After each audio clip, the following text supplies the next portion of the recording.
Welcome to this introductory presentation of individualized supports for students who are deaf-blind. This initiative was developed through a collaboration between the New Jersey Department of Education and the College of New Jersey. There are 5 modules in this series. This is Module 5, Assisting Persons Who are Deaf-Blind in Their Communities. Let's begin. In considering how to physically support and allow for safe travel of the individual with deaf-blindness, we must consider the human guide technique, used to be known as the sighted guide technique. And some people will refer to this as paired walking. So what, when, where, how do we do this? So what is the human guide technique? The human guide technique is used to safely guide a person, usually a person who is visually impaired or deafblind, safely from one place to another. When do you use the technique? When the person requests guidance or when there is knowledge of the need for guidance, as in a very young child. Where should it be used? Anywhere actually, but especially in unknown environments, unknown to the person who is deafblind. How do you perform the human guide technique? Always ask if guidance is needed, even if you already know the answer, just as a courtesy. Offer your arm. This will usually be your left arm, unless the person prefers to stand on your right. Position yourself approximately 1/2 step ahead of the person. If the person has a cane, a travel cane, he or she should hold it off the floor in the vertical position. There will be some slides that will show more of that. The human guide technique positioning is like in this photo. The guide is the woman and the person being guided is the man. And he's approximately a 1/2 step behind her. The grip, the guide will offer their arm and the person being guided will grip the arm in the upper part of the arm just above the elbow, approximately. If there is a difference in height between the guide and the guidee, if you will, there can be an adjustment to this position based on the comfort of the person being guided. And then, so once the grip is in place, the person will walk, the guide will walk, and the person being guided will be cued by the walking of the guide. When navigating a narrow space, the guide will simply drop the arm that's being held onto behind them, and that's an indication that there's a narrow space. And the person being guided will adjust their grip. Either they will maintain the grip on the upper arm or they will move down to the person's wrist. Navigating stairs. The person being guided should always have access to the rails of the stairs, whichever side they may fall on.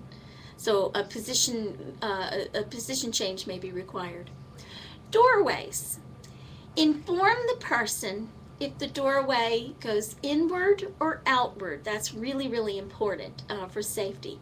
You also need to inform them which side the hinges are on. Are they on the left or on the right? And the person being guided should always be on the side of the hinges. That's the safest place for them to be. Locating a chair or a bench for the person to sit down. Guide the person's hand to the arm or the back of the chair or the bench and allow him or her to seat himself or herself. It's far safer for that person to seat themselves. We will not seat them. They will seat themselves as guides. General courtesies will include when entering a room where a person who is deafblind is present, make your presence known to the person who is deafblind. When you want to gain the person's attention, either call him by name or her by name. If he or her is a sign language communicator, offer your hand or use their name sign. Always identify yourself. Don't assume the person knows who you are by the sound of your voice, especially in the case of a person who is deafblind. They have a hearing loss and may not at all be able to recognize the sound of your voice or the touch of your hand. So you'll always need to identify yourself by name. If you want to offer human guidance, offer your arm. Never ever grab the person's hand or arm. If you must leave the person alone in a space, be sure he or she is at the perimeter of the room or in contact with some landmark in the space, such as a piece of furniture, a rail, etc. When leaving the room, make sure the person knows you're leaving. You certainly wouldn't want them to continue the conversation you were having after you are already down the hallway, so you must inform that you are leaving the room. There are some guidelines for verbal narration for people who are deafblind who have sufficient hearing. Verbal narration or description as a support in the environment, as a communication link. This provides a bridge between what the person experiences through hearing, if the person can access through residual hearing, as well as touch and smell. Describe pertinent visual occurrences or features, such as the room or space dimensions, the furniture arrangement, the location of permanent fixtures, etc. Include information that is relevant. Too much information can be confusing, such as things that they would never have physical contact with or that just aren't really important to navigation in the room. While providing human guidance, inform the person of upcoming surface changes, such as pavement to grass or grass to pavement, curbs up or down, stairs up or down, inclines up or down, etc. Use descriptive words such as in front of, behind, to the left or right of, and avoid confusing words such as over there or here or this. Those are very non-specific and don't give good information. Provide the description in a way that is meaningful. If you describe the room arrangement as looking similar to a maze, and the person has never seen a maze or is not familiar with the concept of a maze, this may not be a meaningful description. Use clock face directions with 12 o'clock as the direction the person is facing. Especially if they understand that concept. So if a person is at 12 o'clock and they turn to 3 o'clock, once they've made that turn, that is the new 12 o'clock. There are going to be some photos that you're going to take a look at, and I will point out some things that you would need to assist the person in navigating the space. This is a curb that has an accessible, a bright yellow panel in the curb, and there's a curb cut. So if the person would incline down rather than step down off the curb. And in the yellow panel, there are bumps. So if the person is using a cane, they would be able to feel those bumps. This is a sidewalk. There is grass on the left and some kind of plants and shrubs on the right. You would want to alert the person that the approximate width of the sidewalk and let them know what's on either side of them. This is a complicated picture. There are some vertical poles that are obstacles on the sidewalk. Some skinny ones up front, and then as you look further down, there are possible telephone poles, sign poles, and so forth. And you would want to very slowly navigate this space if you were human guiding. But if the person also was walking with their cane, you would want to let them know the layout of this complicated sidewalk. and where the street is as well. This is a kind of a construction area, or a place where a retaining wall, parts of it fell, and there are obstacles to navigate around. And this person may have walked this sidewalk before, maybe before the damage occurred, and so there's been a change in this area, and you would want to alert them to the changes and the obstacles in the middle. This is a sidewalk where there are trees and fences and driveways in particular. When you approach the driveway in the lower part of the picture, you would definitely want to let the person know that they need to slow down and wait to see if there are cars coming out of the driveway. This is a shopping area with a sidewalk. There are also some there are some planters on the left that they would need to know about, and some shrubs and a planting area on the right, and then there's more sidewalk on the right of that, and a grassy area to the right of that, and a street to the right of that. You would need to point those out depending on where the person is walking.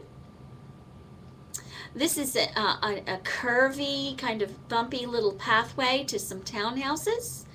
You would want to point out the approximate width of this narrow pathway, and that there are some surface changes. It curves downward, inclines downward, and level again. There are fences on both sides and some fairly steep stairways. In this photograph, you would want to alert the person to the approximate width of this space and the steps. And the steps have landings. There are 2 steps and then a landing sort of, and then 2 more steps. So there is this is an uneven stairway that would be difficult for the person to kind of get the rhythm of the steps without a couple of trials, because the steps are not evenly spaced all the way up. Cafeterias can be kind of complicated. This is a typical school cafeteria with chairs and tables everywhere. You would alert them to the main aisle area and the approximate area where they would plan to be seated at a table. You would also want to alert them to the posts, the support beams that are throughout the area, to make sure that they know that's there. Ordering in a lunch line or ordering food in a fast food restaurant, you would want to assure that the menu is accessible so the person can make a choice. Some people, those with vision, can either read a menu or use a picture menu, or if they are a blind Braille reader, if the menu is available in Braille. If those are not available, you will need to read the menu to them and using their language modality, either spoken language or sign language.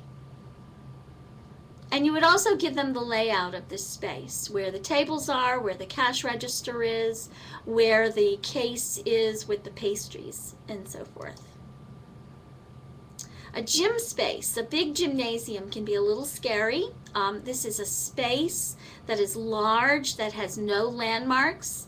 If you were to leave a person in this room, a person with deafblindness in this room, you would definitely want them to be either seated on a bleacher if the bleacher was pulled open, or near the perimeter or near a wall so that they could find their way out. And it's absolutely critical that they know where the doorways are in this space, so that in the case of emergency, they would be able to find the doorway and get close and go to safety.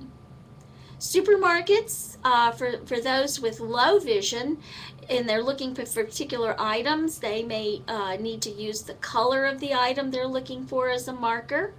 As an indicator for what they're looking for, so you would want to point that out, the highs and lows, what items are high, what items are low. You would also, for the person who is blind, you may need to count steps, count aisles, to make sure that they know their location in this space and give a good description of this space.